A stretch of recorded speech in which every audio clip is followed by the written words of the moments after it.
हाँ तो नमस्कार दोस्तों। आज बात करने वाले हम पवन सिंह के कोर्ट में पेशी के बारे में।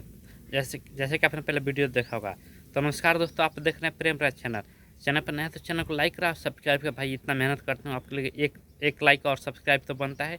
चलिए बात करते हैं पवन सिंह के कोर्ट की पेशी के बारे में। तो बता दें कि आज पवन सिंह काराकाट के नवीगंज में या नवीगंज के विक्रमगंज में पहुंचे हैं, जहां उनकी कोर्ट की पेशी है। और बता दें ये पेशी वैसी है, वो पेशी है जो कि पिछले साल पवन सिंह चुनाव में पहुंचे थे काराकाट, और जिसको लेकर पवन सिंह का इतना काफिला जाता था कि जिसको लेकर उनका आचार संहिता उल्लंघन करने का केस हो गया, और उन पर एक केस लग गया है कि आप नियम का उल्लंघन किए हैं आप, तो जिसके लिए उन्होंने कोर्ट में पेशी है। तो अब आज वहाँ पहुँचे हैं।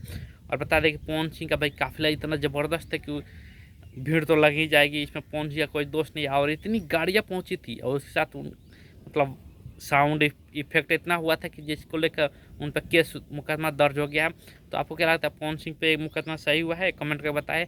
लेकिन कौन कौन इस वीडियो को कहाँ से देख रहे हो वो भी कमेंट करें। आप बता दें कि पवन सिंह को आज रिहाई मिल जाएगी, क्योंकि भाई उनका कोई दोष नहीं है। वो किस किस को रोके भाई, उनके फैन इतना पागल है उनको देख कर कि हर जगह पहुंच जाते हैं। बाकी आपको क्या लगा कमेंट करें और वीडियो को खूब शेयर करें। आज के लिए इतना ही। चैनल पर नया है तो चैनल को लाइक करें, सब्सक्राइब करें, वीडियो को खूब शेयर करें। थैंक यू, धन्यवाद।